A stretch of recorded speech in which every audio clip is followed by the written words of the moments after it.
मेरे गुरुदेव की महिमा बड़ी अद्भुत निराली है। मेरे गुरुदेव की महिमा बड़ी अद्भुत निराली है भर जाती वो सब झोली जो जन्मों से ही खाली है भर जाती वो सब झोली जो जन्मों से ही खाली हैं। यहाँ तम की नहीं सत्ता, यहाँ हर दिन दिवाली है। यहाँ तम की नहीं सत्ता, यहाँ हर दिन दिवाली है। भराया लोक अंतर में, नजर में प्रेम लाली है।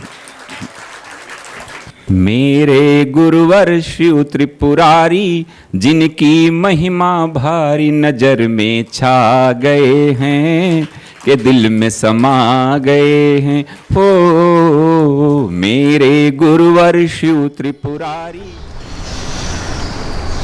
यह श्लोक पढ़ते हैं लोग 59वां नंबर का। अनादाविः संसारे संचिता कर्म कोटयः अनेन विलयं यान्ति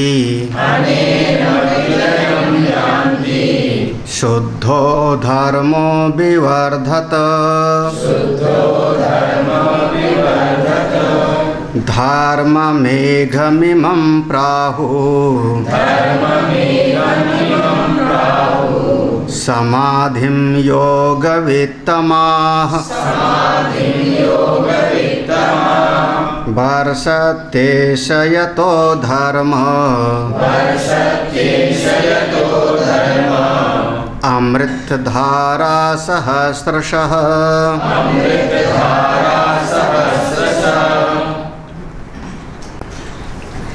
संसार का एक विशेषण दिया यहाँ पर, अनादौ, अनादि। यह जो संसार है इह अनादौ संसारे, इह अनादौ संसारे। ये संसार कब से प्रारंभ हुआ, इसका कोई एक निश्चित दिन तिथि नहीं बताई जा सकती। अनादिकाल से चला आ रहा है। इस संसार में एक ब्रह्मा मर जाते हैं तो दूसरे ब्रह्मा पैदा होते हैं, दूसरे ब्रह्मा का शरीर छूट गया तो तीसरे ब्रह्मा पैदा होते हैं। बस काल अलग है। हमारी एक चींटी की आयु थोड़ी सी है, मच्छर की आयु 7 दिन की है, बिल्ली आदि की आयु हो सकता है 20 साल की होवे। हमारी आयु 100 वर्ष की लगभग मान लो। देवता की आयु थोड़ी ज़्यादा है, ब्रह्मा की आयु थोड़ी और ज़्यादा है, बहुत ज़्यादा है। 100 चतुर्युग के बराबर उनका एक दिन होता है, फिर उतनी बड़ी उनकी रात ही होती है।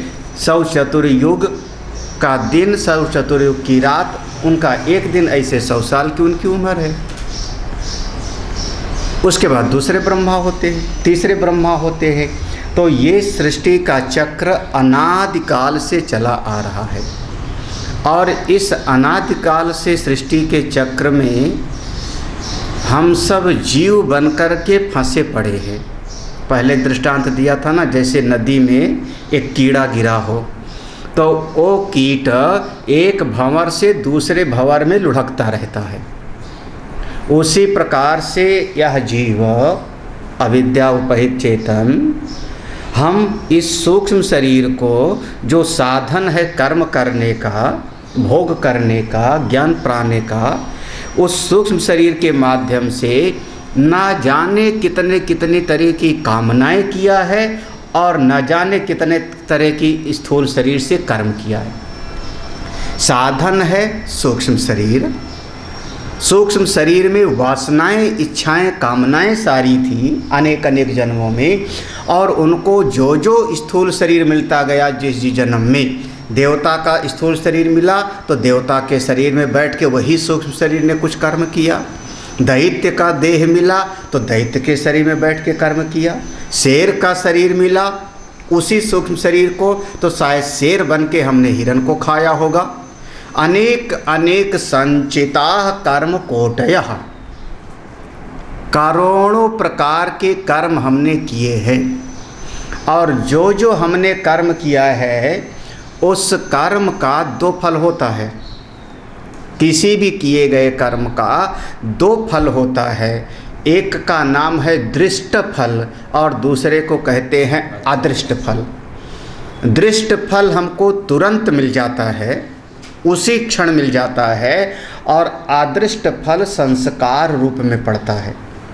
दृष्ट फल हमारे चित्त में कोई ऐसा भाव पैदा हुआ कि मैं इस चीज़ को पाऊँ, इसको खाऊं, हमने जाकर के उसको पेड़ से फल तोड़ लिया, हमने खा लिया, तो हमको जो इच्छा थी वो हमारी पूरी हो गई, इसका नाम हुआ दृष्ट फल, तुरंत मिल गया।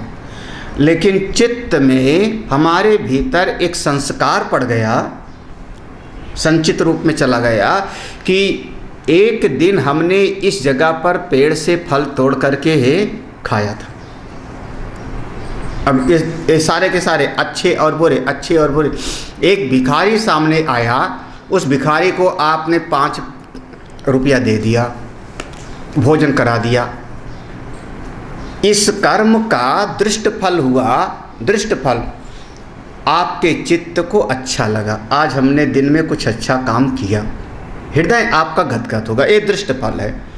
और अदृष्ट फल हो सकता है 10 साल के बाद भी आपको याद आवे कि मैंने उस दिन उस भिखारी को खाना खिलाया था, वो अदृष्ट रूप में चला गया, वही पुण्य हो गया। तो ये जो संस्कार पड़ा अदृष्ट फल के रूप में सभी कर्म का पड़ रहा है, जितने भी कर्म कर रहे हैं, धर्मात्मक अधर्मात्मक, वो सब का सब संचित में चला जा रहा है संस्कार रूप में। और वही जो संचित में इकट्ठा हो रहा है करोड़ों करोड़ों कर्मों का, कर्म नहीं बल्कि कर्म का संस्कार, कर्म का संस्कार इकट्ठा, उन्हीं संस्कारों में से फिर कामना बन जाती है और हम कोई ना कोई काम करने लगते हैं। तो जब तक ये संचित कर्म रहेगा, संस्कार रूपी पोटली रहेगी, तब तक जीव की मुक्ति नहीं होती, क्योंकि इकट्ठा तो किया हुआ है। जब इकट्ठा किया हुआ है तो उसको ख़त्म करना पड़ेगा, आपको उसको भोगना पड़ेगा। अब वो संचित कर्म देखो, इसीलिए कहते हैं ना आगामी, प्रारब्ध और संचित। तो प्रारब्ध को तो भोग के क्षय हो जाएगा शरीर का, आगामी हम कर नहीं रहे अभी, वो जो करोड़ करोड़ जन्मों में हमने इकट्ठा किया है, जब तक वो रहेगा, जब तक रहेगा वो, तब तक इस जीव को आता जाता इस संसार में भोगना पड़ता रहेगा।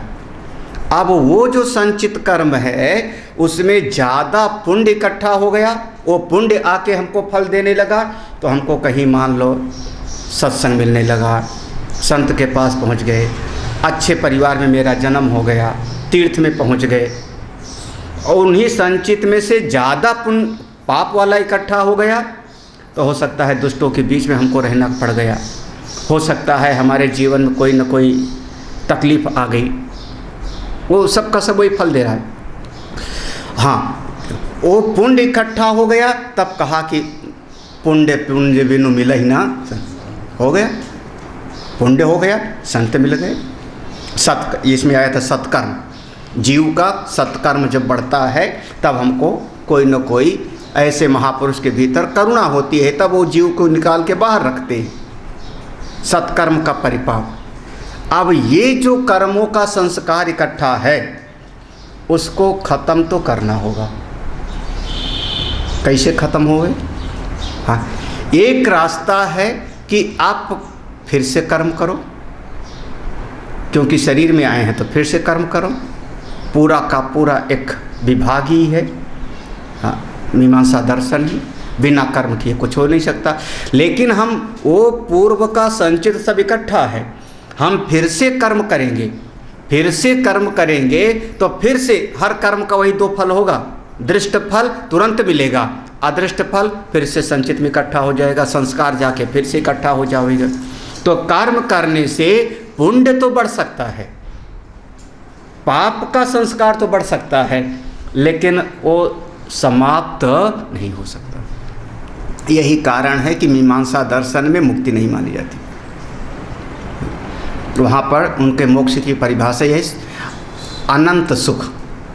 कहाँ अनंत सुख? स्वर्ग।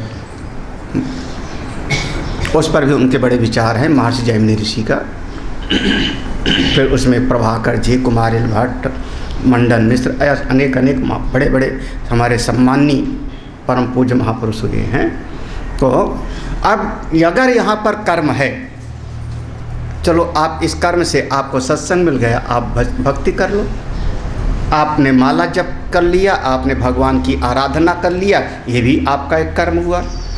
जितने समय तक भगवान की पूजा किया आपका मन प्रसन्न हुआ, दृष्ट फल है, चित्त में संस्कार पड़ा पुण्य का, आपको भगवान का लोक मिलेगा, भगवान की कृपा मिलेगी, आपका मन शांत होगा, परिवार शांत होगा। लेकिन वो जो पहले वाला संचित है वो तो भस्म हुआ नहीं ना, भगवान भी उसको भस्म नहीं करते ना। तो वो मेरे कर्म से भस्म होता है और ना ही उसको कोई दूसरा हमारे कर्म को भस्म कर सकता है। जब तक वो बना रहेगा तब तक हमको आते जाते रहना पड़ेगा, चाहे हम ये काम कर लें चाहे वो कर लें। क्योंकि वो अगर भय जीव का संस्कार इकट्ठा है तो उसको भोगने के लिए फिर उसको तमाम देव, तिर्यंग, नर आदि शरीर में, चाहे जरायुज, उद्भिज, सेवदज में जाना ही पड़ेगा। उपाय क्या है? तो एक उपाय है, सर्वम कर्माखिलम पार्थ ज्ञानेन परिसम। बस एक उपाय है तत्व बोध का, तत्व ज्ञान का। इसलिए वो कबीर साहब का एक पद, कबीर साहब तो है, आत्म ज्ञान बिना नर भटके कोई मथुरा कोई, ऐसे शायद, हाँ आत्म, हाँ जो भी ऐसा कुछ होगा, आत्म ज्ञान बिना नर भटके। बिना ज्ञान के, अच्छा ज्ञान कैसा है? ज्ञान को एक अग्नि से, ज्योति से दृष्टांत दिया, वही सवेरे, अनेन विलयम यान्ति। अनेन कौन? अनेन इस ज्ञान के द्वारा, इस समाधि के द्वारा, जो यहाँ समाधि का निरूपण किया गया, जहाँ पर ध्याता, ध्येय और ध्यान तीनों एक हो गया, इस समाधि के द्वारा, इस साक्षात्कार के द्वारा अनेन विलयम यान्ति। ये हमारे करोड़ों जन्मों का जो संचित है वो सबका सब विलय हो जाता है, नष्ट हो जाता है। इसका एक सबसे बढ़िया लाभ यही है, हमारा संचित नष्ट हो जाता है। ये नहीं लिख रहे हैं कि प्रारब्ध नष्ट हो जाएगा। हाँ, हो सकता है आप समाधि में बैठे हो तो भी हो सकता है कि कोई चींटी काटेगी, वो आपका प्रारब्ध है, चींटी काटा, दर्द किया। हो सकता है कोई अच्छे अच्छे महापुरुष को भी शरीर में दर्द हुआ, उनको कैंसर हो गया, उनको तकलीफ हो गई, वो प्रारब्ध है। लेकिन संचित तो वो जो पूर्व का इकट्ठा हुआ है वो भस्म हो गया। तो जब वो भस्म हो गया तो प्रारब्ध ने को शरीर ने भोग लिया, यहाँ खत्म हो गया। ऐसे महापुरुष का कोई आगामी कर्म बनता नहीं और संचित ज्ञान से भस्म हो गया। तो यान्ति शुद्ध धर्मो, यान्ति माने चले जाते अपने स्वरूप में, कहाँ? परम शुद्ध स्वरूप में चले जाते। ज्ञान से उनका संचित वो पुराना जितना करोड़ों जन्म का इकट्ठा है भस्म हो गया। शरीर ने प्रारब्ध को भोग के क्षय कर लिया, अगला कुछ उनका बनता नहीं, तो वो अपने परम शुद्ध तत्व में, परब्रह्म तत्व में प्रवेश कर गए। शुद्ध धर्मो विवर्धता। और इस स्थिति से अब जो उनका जीवन है, हाँ अब अगली बात है, ऐसे महापुरुष का जिन्होंने तत्व ज्ञान के द्वारा अपने संचित को भस्म कर लिया, लेकिन अभी शरीर का प्रारब्ध है, आयु है। ये मत समझना कि ज्ञान होते ही शरीर मर जाएगा। अगर ये होता तो हमको व्यास भगवान शास्त्र न देते, जगत गुरु भगवान शंकराचार्य से हमको शास्त्र न मिलता। हाँ, ज्ञान के बाद भी शरीर रहता है, दिखाई पड़ता है छाया के जैसे। तत्वबोध होने के उपरांत भी कारण शरीर नष्ट हो गया, अविद्या नष्ट हो गई, सूक्ष्म शरीर प्रारब्ध के नष्ट होने के बाद समाप्त होता है, अपने अपने स्वरूप में जाके लीन होता है। तो वैसे महापुरुषों का जो अब जीवन है, तत्ववेत्ता महापुरुषों का जीवन, जो तत्वज्ञानी हो गए, उनका संचित सब भस्म हो गया, संस्कार पूरा खत्म हो गया। उनके शरीर से आगामी कोई बनता नहीं। जो उनका अब बाकी है, शरीर जो कर रहा है, उस काल में उनका जीवन कैसा होता है, कैसा होता है? तो उसको कहते हैं धर्म मेघम इमं प्राहु। ऐसे महापुरुषों के जीवन में एक महिमा आती है। अब देखना, प्रारब्ध से शायद शरीर में दर्द हो रहा है। हमारे पूज्यपाद रामकृष्ण परमहंस, हमारे कृष्ण बोधाश्रम जैसे महापुरुष, पूज्यपाद स्वामी अखंडानंद महाराज, आखिर में उनको थैली लगाई गई, डॉक्टरों ने लगा दिया। जिस समय थैली लगा दिया तो उस समय मंदिर में नहीं जाते थे, उस समय मंदिर में नहीं जाते थे, शरीर वैसा है। ऐसे साक्षात ब्रह्म स्वरूप महापुरुष लोग। उड़िया बाबा को सिर पे कुल्हाड़ा मारा किसी ने। तो ये प्रारब्ध की बात है, प्रारब्ध में जैसा भी है, लेकिन ये सारे प्रारब्ध के अनुसार भोगते हुए भी उनके चित्त को समझो। उनके चित्त में क्या है? धर्म मेघम। मेघ का काम होता है वर्षा करना, मेघ जल की वर्षा करता है। उनके जीवन में धर्म मेघ हो गया। ये समाधि का एक नाम है। उस समाधि का उस अवस्था में ऐसे तत्ववेत्ता महापुरुषों के चित्त की अवस्था का नाम है धर्म मेघम। धर्म मेघम। उनके जीवन में इतना धर्म का आविर्भाव हुआ है बादल के जैसे कि उससे उनके जीवन में अमृत धारा सहस्रशः बरसती, हजारों हजार अमृत आनंद की धारा प्रवाहित होती रहती है। अब ऐसे महापुरुष के अपने चित्त में, उनके चित्त में विक्षेप नहीं है, उनके चित्त में दुख नहीं है। शरीर में दर्द होगा वो प्रारब्ध से, लेकिन उनका चित्त अपनी महिमा में है। तत्र को मोह का, वहाँ न शोक है न मोह है, क्योंकि उन्होंने एकत्व को जान लिया है। तो उनके जीवन की जो चित्त की स्थिति होती है, उस समाधि को हमने नाम दिया धर्म मेघ समाधि। उस अवस्था को, इस पर बड़ा विचार किया गया।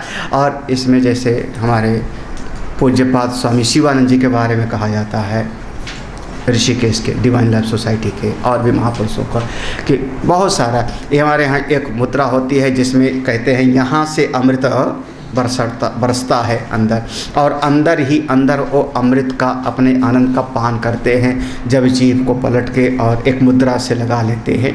वो सब अपना योग की साधना है, लेकिन ये साधना अपना शरीर का नहीं है। यहाँ शरीर प्रधान नहीं है, यहाँ चित्त की उस भूमिका का प्रभाव है कि उनके जीवन में इतना आनंद बरस रहा है, शरीर कैसे भी रहे। हाँ, इसको योग वित्तमा, जो योग को जानने वाले हैं, इसी को धर्म मेघ समाधि कहते हैं। क्यों? क्योंकि यहाँ आनंद की वर्षा होती उनके हृदय में, उनके भीतर, उनकी अपनी महिमा है। हाँ, ये बात अलग है कि जब वर्षा हो रही हो तो आप भी थोड़ा सा कमरे से बाहर निकल जाओ तो भीग ही जाओगे, कमरे में बैठे रहोगे तो नहीं भीगोगे, पेड़ के नीचे चुप जाओ तो नहीं भीगोगे। ऐसे उन महापुरुषों के पास हम भी जाते हैं तो हमारा मन भी थोड़ा सुखी हो जाता है, हमारे मन के भी सारे संशय मिट जाते हैं, हमारे मन का भी थोड़ा सा जो है शुद्धिकरण हो जाता है। ऐसे महापुरुषों के पास, ऐसे संतों के पास का एक पहचान देखो, आप लोग कर सकते हो। कई बार आदमी अपने कमरे से खूब सोचता है, आज जाके महाराज जी से ये पूछूंगा, ये पूछूंगा, ये पूछूंगा, 10 तरह का प्रश्न। जब जाके संत के पास बैठता है तो सब प्रश्न भूल जाता है, क्या पूछना था सब भूल गया। हाँ, लौट करके आया वहाँ से, आधे घंटे के बाद लौट करके आया तो फिर उसके मन में शायद संशय का कीड़ा आ जाए, फिर सोचने लगता है ये पूछना भूल गया, ये पूछना भूल गया। क्यों? एक प्रसंग आया, गरुण जी जब काग भुसुंडी के पास पहुँचते हैं नीलगिरी पर्वत पर, तो उनके पास पहुँचे नहीं हैं, उस नीलगिरी पर्वत के समीप पहुँचते ही उनके मन का संशय मिट गया, ऐसा लिखा हुआ है रामायण। पास तो बाद में जाके बैठते हैं। हाँ, उनका एक अपना ऐरा है, अपना एक उनका प्रभाव है, प्रभामंडल है, उनकी अपनी स्थिति है। धर्म मेघम इमं प्राहु, इसी को योगी लोग ऐसा कहते हैं। उनके जीवन में स्वयं में आनंद है और उनके संसर्ग में आने वालों का भी जीवन आनंदित हो जाता है। अभी तो बिल्कुल स्पष्ट है, कोई कठिन नहीं है। हाँ अच्छा, इससे क्या होगा देखो, फिर अब धीरे धीरे जो साधक है, हाँ, जब उनका अपना चित्त शांत हुआ, साधक उनके पास आया, तो साधक का भी कल्याण हो जाता है, क्योंकि उनके पास रहते रहते साधक के मन में भी जितनी इच्छाओं वासनाओं का जाल है वो भी जड़ मूल के साथ उखड़ जाता है। अगला श्लोक, अमुना वासना जाले, अमुना वासना जाले, निशेषं प्रविलापते, निशेषं प्रविलापते, समूलोन्मूलिते पुण्य, समूलोन्मूलिते पुण्य, पापाख्ये कर्म संचये, पापाख्ये कर्म संचये, वाक्यम प्रतिबद्धं सत्, वाक्यं प्रतिबद्धं सत्, प्राक् परोक्षवभासिते, प्राक्परोक्षावभासिते,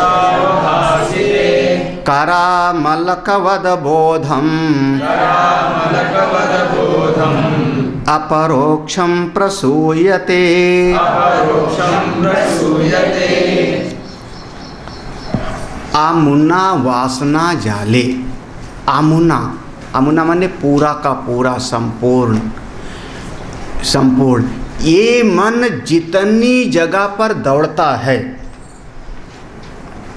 असमन्तात, असमन्तात, ये मन जितनी जगह पर दौड़ता है, क्यों दौड़ता है? क्योंकि कोई न कोई इच्छा है, वासना है, उसका जाल बन गया। ये समस्त वासनाओं का जाल, मन के दौड़ने वाली जितनी, हुआ क्या कि जैसे कोई पेड़ होवे, उस पेड़ के एक एक पत्ती को तोड़ने के बजाय हमने उसकी जड़ को काट दिया।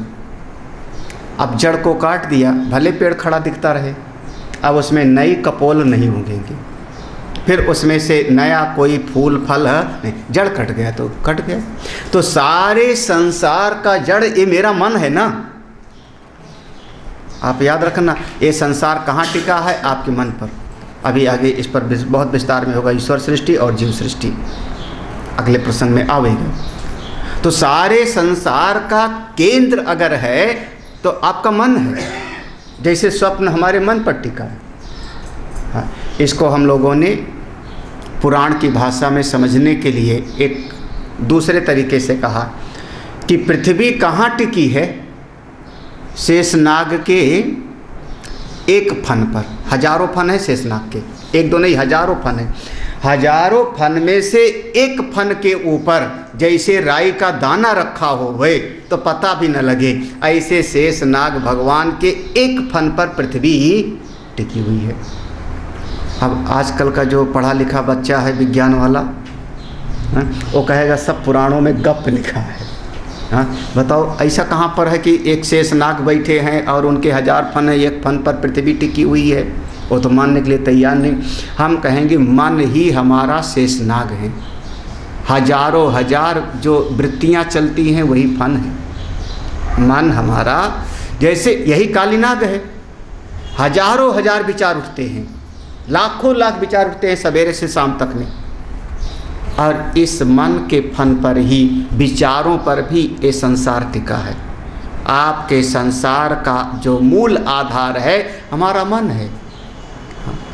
हाँ, मन के हारे हार है, मन के जीते जीत। हाँ, एक साधना में एक नाम दिया जाएगा ना, अमनी भाव। अमनी भाव, मनोनाश, आमुना वासना जाले। जिस समय मन हमारा शांत हो गया, मन शांत हुआ, सारा संसार गायब। अरे जैसे सुषुप्ति में रोज का तो अनुभव है हमारा, गहरी नींद में मन शांत हो गया तो सारा संसार गायब हमारे लिए। आमुना वासना जाले, निशेषम प्रविलापते। निशेषम पूरा का पूरा, कुछ बाकी नहीं रहता। यहाँ से एक सुई के बराबर भी आप लेके सुषुप्ति में नहीं जा सकते हो। आप यहाँ से लेके जाओ सुषुप्ति में कि यहाँ का पानी जब सपना देखूंगा तो इस पानी को सपने में पीऊँगा। हाँ? या सपने में राजा बने हो तो कुछ नहीं तो राजा का मुकुट ही ले आओ। कुमारा वहाँ से फिर सपने से ना यहाँ कुछ आ सकता है, ना यहाँ से सपने में कुछ आ सकता है। निशेषम, निःशेषम माने पूरी तरह से। ऐसे जिसने अपनी समाधि की अवस्था का अनुभव कर लिया, ये सारा संसार का जो संसार का पसारा है, ये सब निःशेष प्रविलापते खत्म हो जाता है। फिर उसका ममता, आसक्ति, मोह, राग, द्वेष निःशेषम सब का सब केवल भाषित होने लगता है अपनी महिमा में। समूल उन्मूलिते, देखो समूल जड़ मूल के साथ, जैसे जड़ मूल के साथ उखाड़ के किसी पेड़ को फेंक दो, किसका? पुण्य पापाख्य कर्म, केवल पाप कर्म नहीं। हाँ, क्योंकि अगर पुण्य होगा तो पुण्य भोगने के लिए हमको स्वर्ग जाना पड़ेगा, पुण्य होगा तो पुण्य भोगने के लिए भी हमको कोई न कोई देव शरीर धारण करना पड़ेगा। पुण्य पापाख्य कर्म संचय, जितना भी कर्म का संचय है सब का सब, इहैव प्रबलीयते कामा एष्य हृदय श्रिता, बस यही रहते रहते अपनी उस अवस्था में प्रवेश कर गए, अपनी महिमा में। कैसे कैसे दो तरीका अपनाया था। अब उस तरीके को जो अपनाया था, एक बार गुरु जी के पास गया था, गुरु जी के पास जा कर के शास्त्र के अनुसार उसने श्रवण किया था आत्मा का। पहले आया था ना श्रवण किया था, शास्त्र को संत के द्वारा श्रवण किया। जब श्रवण किया था तो हो गया था परोक्ष ज्ञान, समझ लिया था तात्पर्य का निश्चय कि शास्त्र का तात्पर्य क्या है। उसके बाद उसका अनुभव नहीं हुआ था ना, तब मनन करना पड़ा। अगर उसी समय अनुभव, देखो जैसे आपने कहा आत्मा सत्य है, लेकिन अनुभव हो जाता तो फिर और सुनने की जरूरत ना होती, मुक्त हो जाते। तो इसका नाम है परोक्ष ज्ञान।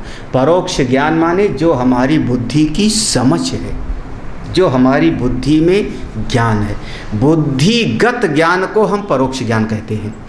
और अनुभूति में जब आ जाता है तो हम उसको कहते हैं अपरोक्ष अनुभूति।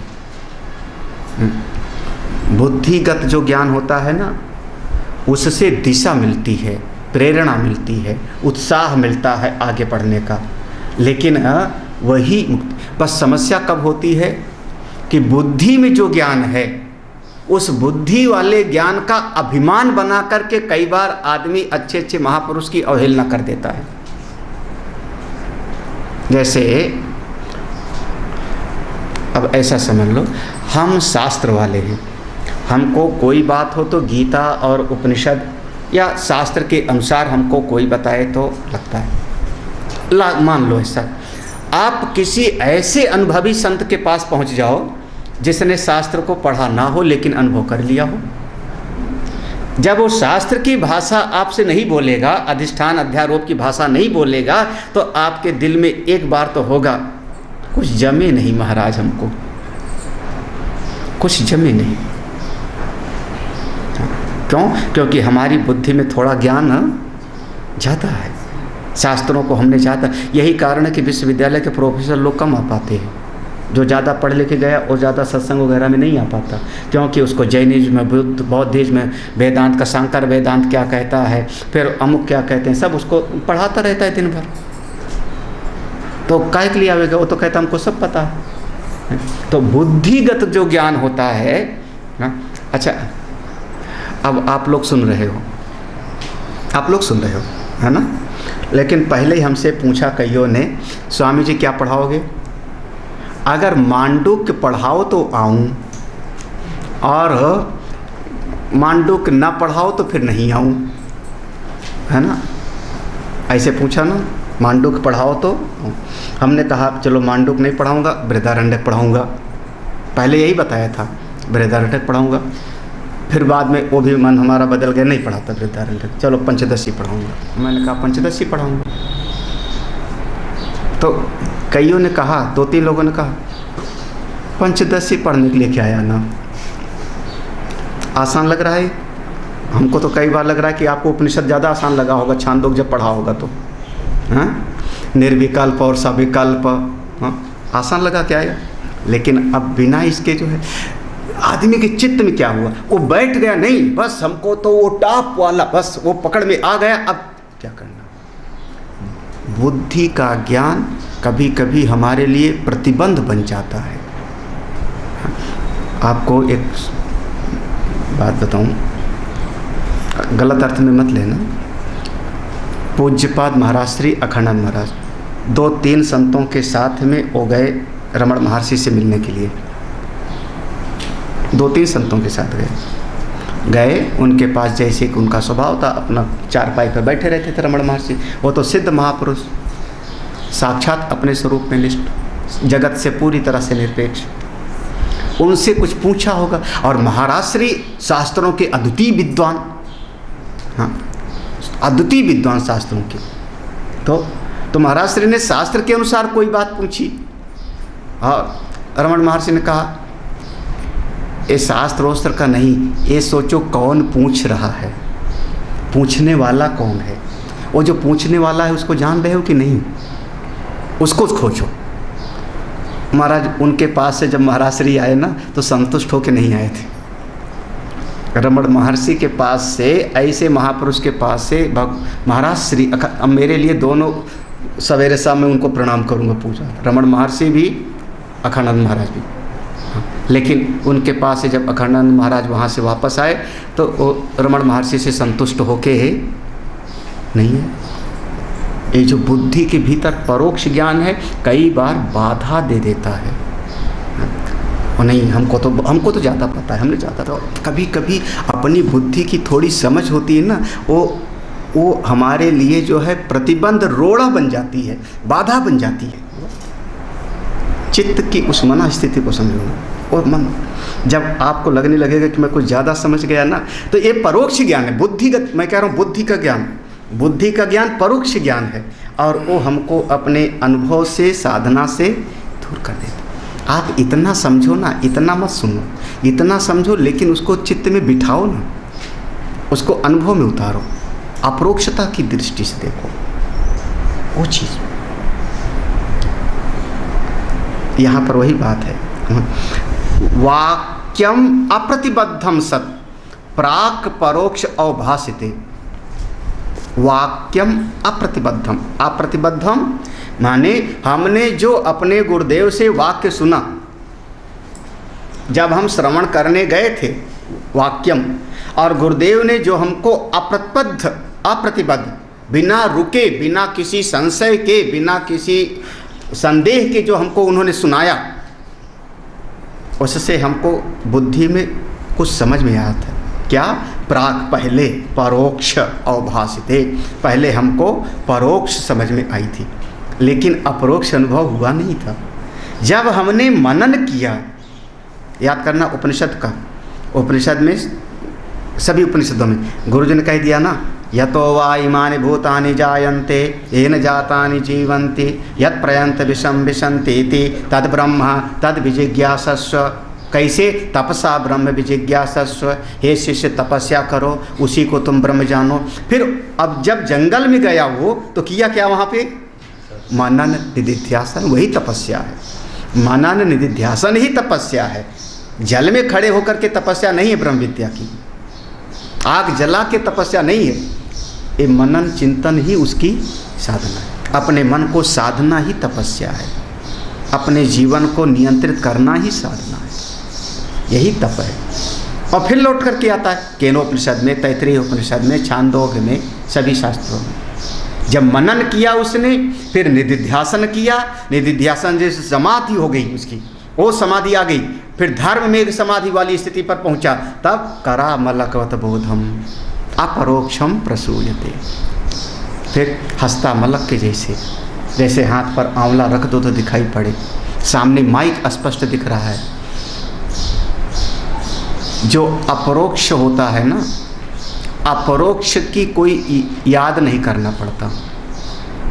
अनुभव का जो अपरोक्ष अनुभव है, उसको कोई स्मृति नहीं करनी पड़ती, उसको कोई चित्त में जो है याद नहीं करना पड़ता। हमेशा याद करना पड़ता है भूतकाल का, वर्तमान में कोई नहीं। इस समय अगर आपको मेरा अनुभव हो रहा है, तो इस समय मेरी याद नहीं कर सकते हो, इस समय नहीं कर सकते, क्योंकि इस समय हम आप बिल्कुल आमने सामने बैठे, अपरोक्ष स्थिति हो रही। हाँ, बाद में हम कमरे में चले गए, दूर हो गए, तो फिर आप हमारी याद कर सकते हो, मैं आपकी याद कर सकता हूँ। जब हम कहते हैं ओ ब्रह्म, इसका मतलब अभी परोक्ष ज्ञान है। जब हमने कहा ओ परमात्मा, हे परमेश्वर कृपा करो, ये परोक्ष ज्ञान है। जब हमने कहा ओ भगवान दयालु हैं, कृपालु हैं, करुणा करते हैं, ये परोक्ष ज्ञान है। जब अनुभव हो जाता है तो वो भगवान नहीं होते, फिर मेरा स्वरूप ही अपना परमात्मा है। फिर ओ और ये कहाँ रहा? पूर्णम अदः पूर्णम इदम, एक ही हो गया ना, अपरोक्ष अवभासते, फिर अपरोक्ष अनुभूति हो जाती, मुक्त हो गए। हाँ, तो श्रवण से परोक्ष ज्ञान होता है, मनन निधिध्यासन, उसके बाद जब समाधि की अवस्था फलित हो गई, परिपक्व अवस्था में पहुंच गए, तब आपके भीतर अपरोक्ष अनुभूति हो जाती है। जिसको अपरोक्ष अनुभूति हो गई, फिर उसका समस्त कामनाओं वासनाओं का जाल मिट गया, अमनी भाव हो गया, अमुना वासना जाले, और वो जीवन मुक्त हो। ऐसे महापुरुषों को हम कहते हैं जीवन मुक्त महापुरुष। वो चलते फिरते ही जीवन मुक्त महापुरुष है। हाँ, हो गया यहाँ तक। अगला, अगर मान लो हम अपरोक्ष अनुभव नहीं कर पाए, देखो कोई बात छूटा नहीं है। हमने सत्संग में जा कर के श्रवण किया, थोड़ी बुद्धि को समझ में आया, लेकिन मनन निधिध्यासन अभी नहीं हुआ, उतना अपरोक्ष अनुभव नहीं हुआ, अभी वो समाधि नहीं मिली हमको, तो क्या परोक्ष ज्ञान से कुछ फल मिलेगा कि नहीं? तो कहते मिलेगा, घबराओ मत, मिलता है। अगला श्लोक देखो, कहते परोक्ष ज्ञान से भी फल मिलता है।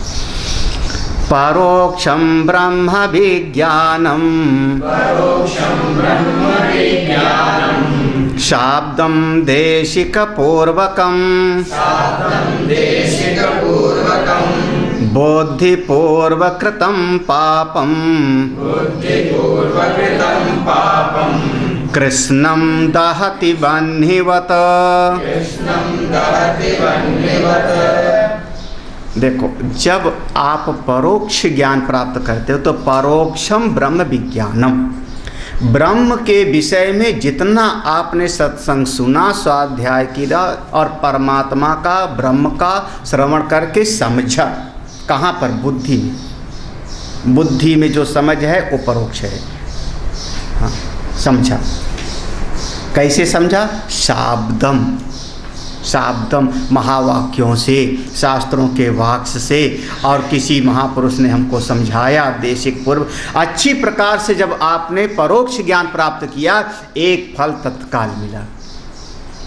परोक्ष ज्ञान का फल एक तुरंत मिलता है। कौन सा? बुद्धि पूर्व कृतम पापम, जो आपने कई कई जन्मों में सोच समझ के पाप किया होगा,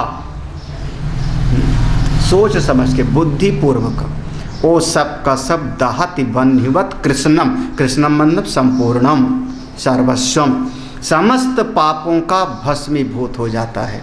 किससे? परोक्ष ज्ञान से। बुद्धिपूर्व कृतम पापम कृष्णम दहति वह्निवत्, वह्नि माने अग्नि, अग्नि के जैसे, जैसे अग्नि सब भस्मीभूत कर देता है।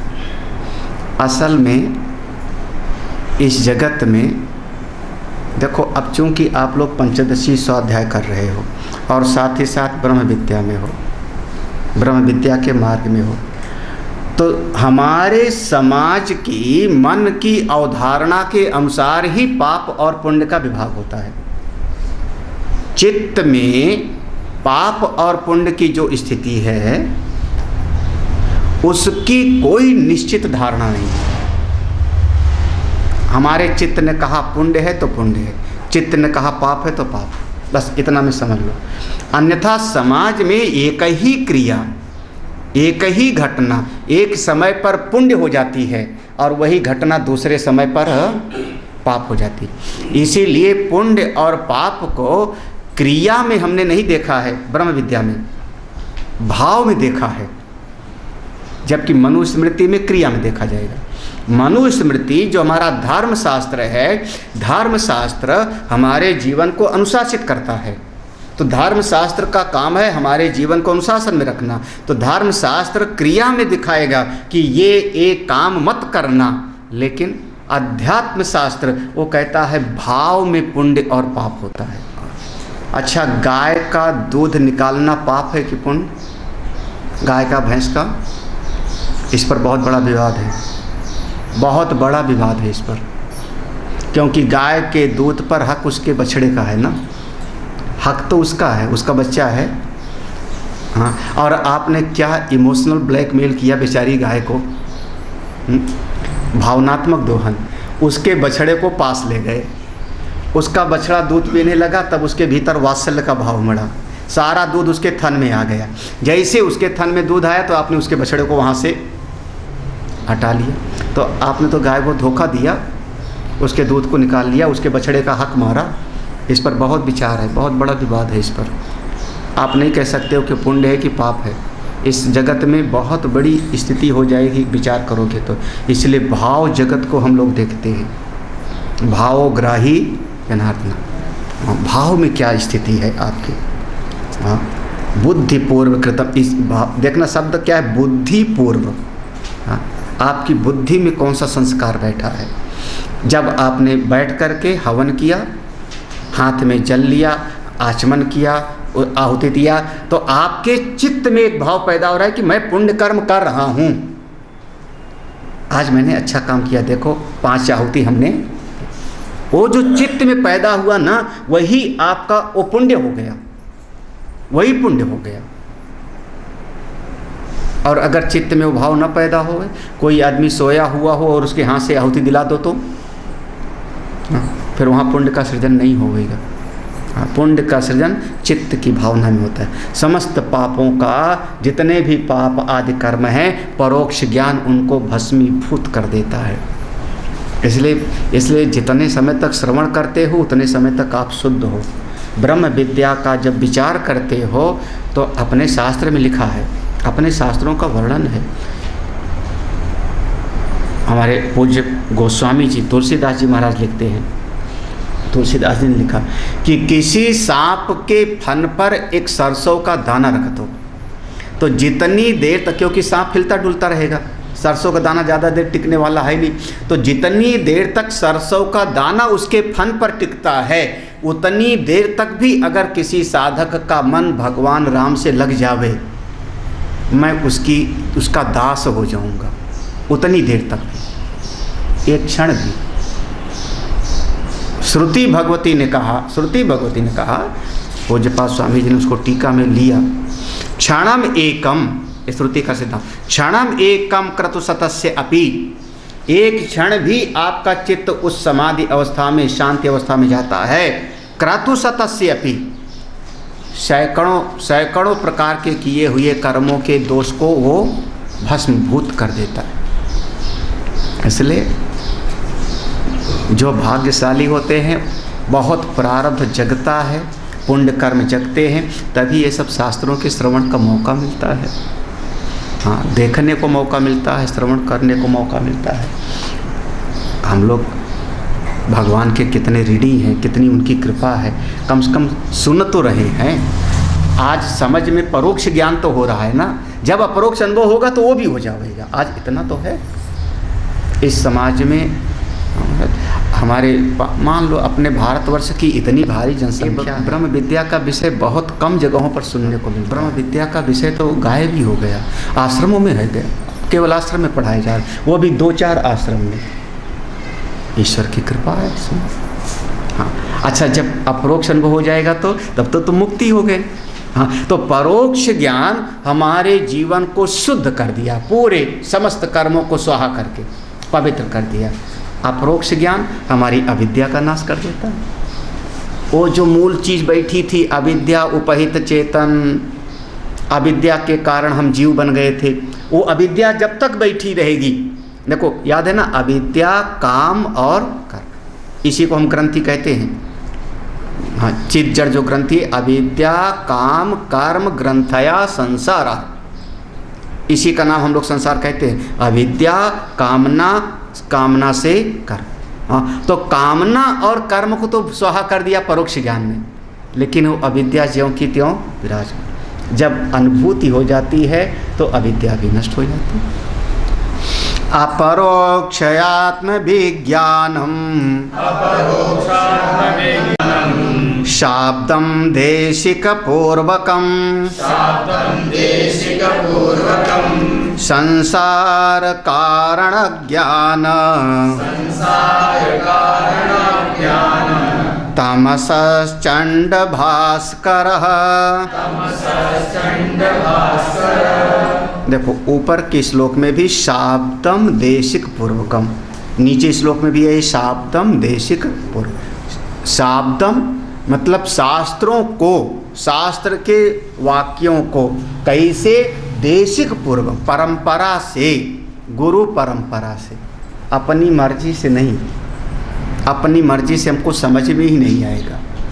जब हम शास्त्रों को गुरु मुख से, परंपरा से सुनते हैं, तब पहले परोक्ष ज्ञान हुआ, फिर मनन निधिध्यासन किया, मनन निधिध्यासन करते करते एक समय पर अपरोक्ष आत्मविज्ञानम, अपनी आत्मा का अपरोक्ष अनुभव हुआ।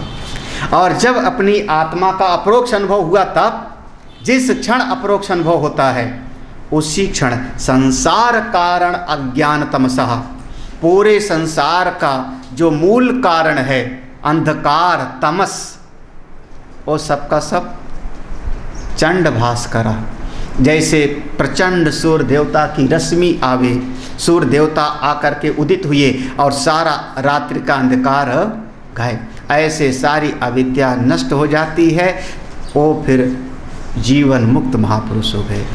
उनको फिर ना स पुनरावर्तते, फिर उनको कभी कोई दोबारा जन्म लेना नहीं पड़ता, क्योंकि अपने आत्मा का परोक्ष अनुभव हो गया, अविद्या का नाश हो गया। अविद्या नाश हो गया, कारण शरीर भंग हो गया, तो उनको दोबारा जन्म लेने का कोई औचित्य रहा ही नहीं। ऐसे महापुरुष लोग मुक्त हो जाते हैं। बहुत कठिन नहीं है, घबराना नहीं चाहिए कि इस जन्म में तो हो नहीं पाएगा, कहीं अगले जन्म में करूँगा, है ना।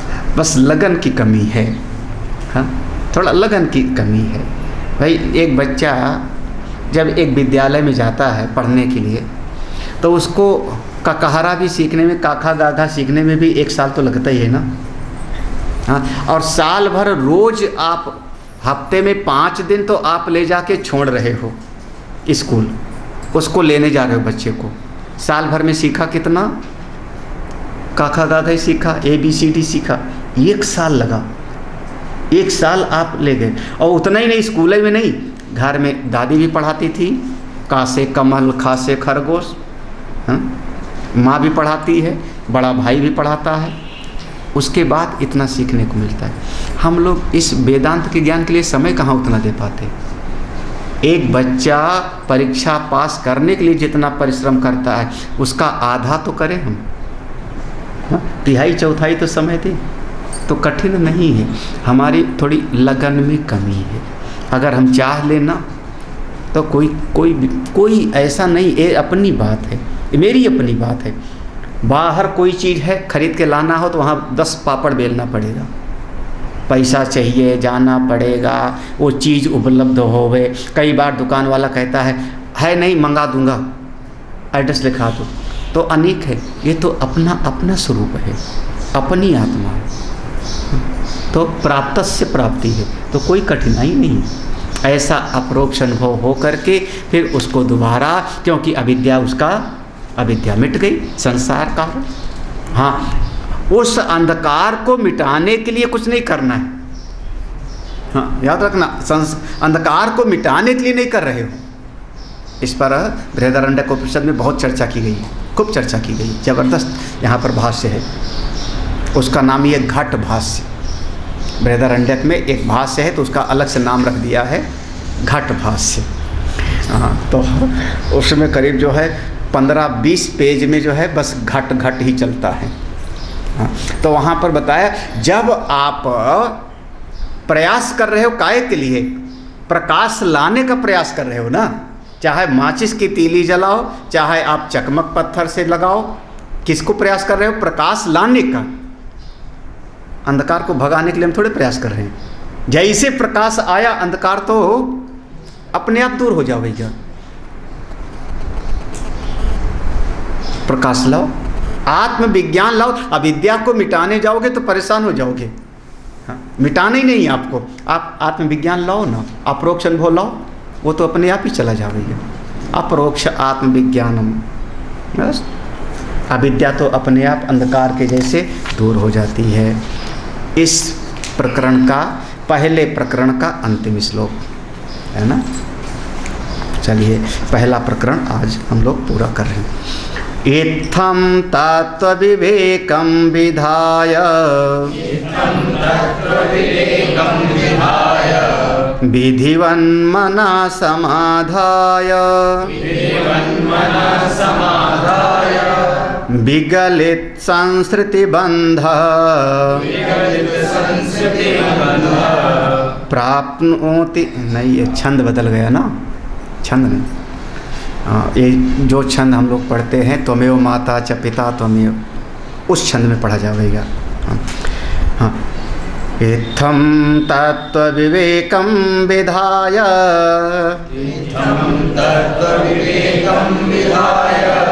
विधिवन्मना समाधाय विगलित संस्कृति वृंदा प्राप्नोति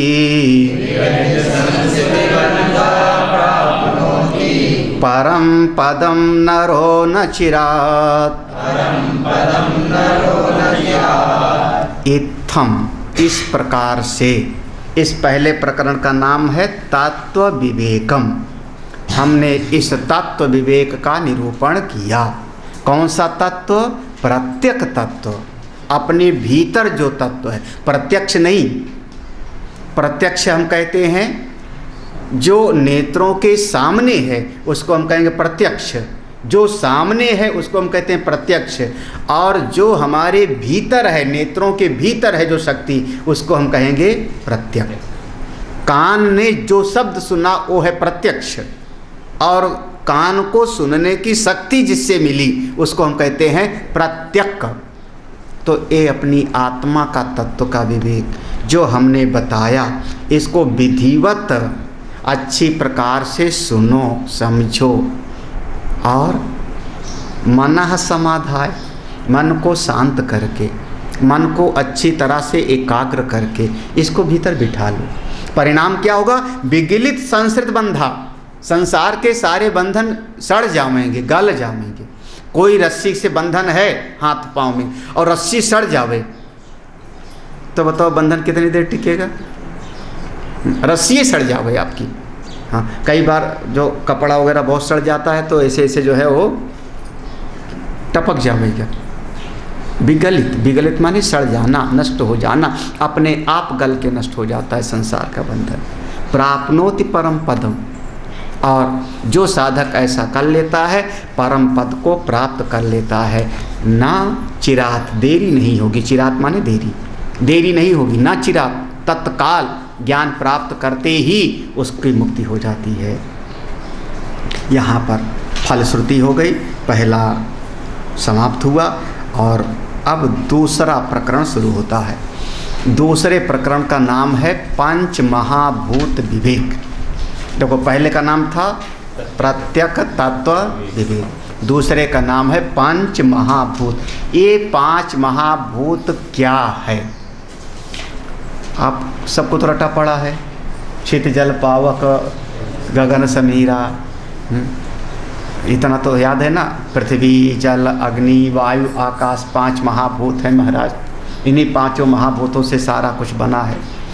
लेकिन ये पांच महाभूतों के भीतर क्या क्या भेद है अब उसको इसमें समझोगे। अब जैसे पहले वाला थोड़ा सा बुद्धि को ज़्यादा लगाना था ना, ऐसे इसमें भी लगाना पड़ेगा। आसान नहीं है। ये मत समझ लेना कि पांच महाभूत माने सीधे सीधे समझ में आ जाएगा। हाँ, तो कोशिश करना। यहाँ पर तो एक दो श्लोक ऐसा है ना कि जिसको जब हमने पढ़ा तो 2 दिन तो उसी श्लोक को समझने की कोशिश करता रहा कि इसका मतलब क्या है। आकाश है कि नहीं है, आकाश है कि नहीं, आकाश सत है कि नहीं है। और उसमें जो हम लोग कहते हैं जैसे आकाश है, खंडन कर दिया, ये तुम्हारी बात गलत है, इसमें एक दोष है, इसमें एक दोष है। आकाश है, आकाश को सत कह रहे हैं ना हम, सत है। आकाश है, बोले ये तुम्हारी बात गलत है, ये तुम्हारा बोलना ही गलत है। तो थोड़ा समझने का प्रयास करना। हाँ, क्योंकि अब आप गहराई में जा रहे हो, उसके भीतर समझने की कोशिश कर रहे हो। तो ठीक है, तो दो प्रकार का ज्ञान का वर्णन हुआ ना, परोक्ष और अपरोक्ष। दोनों का ध्यान रखना, परोक्ष और अपरोक्ष। परोक्ष ज्ञान से हमारे जीवन के समस्त कर्मों का भस्मीकरण हो जाता है। ठीक है, परोक्ष ज्ञान कहाँ पर टिकता है? बुद्धि में। परोक्ष ज्ञान भी हमको होता है शास्त्रों के श्रवण के माध्यम से, लेकिन परोक्ष ज्ञान होता है बुद्धि में। परोक्ष ज्ञान का फल होता है हमारे भीतर के समस्त जितने कर्मों का संस्कार है उसको भस्म कर देता। कौन सा? पुण्य पाप कर्माखे, यही शब्द प्रयोग किया था। समस्त कर्मों के संस्कार को वो भस्म कर देता है। ये परोक्ष ज्ञान का फल है। बस सावधानी क्या रखनी है कि परोक्ष ज्ञान का भी अभिमान ना आ जावे, बल्कि अब परोक्ष ज्ञान के बाद, श्रवण के बाद मनन और निधिध्यासन में तत्पर हो जावे।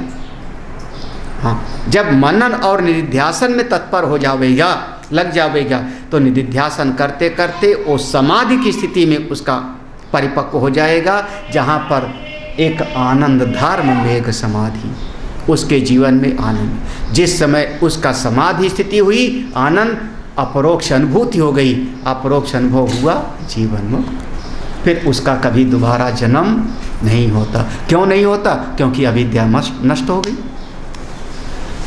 अंधकार गायब, अविद्या का नाश। हाँ, कोई कठिन नहीं है, बहुत आसान होता है। ओम पूर्णमदः पूर्णमिदं पूर्णात्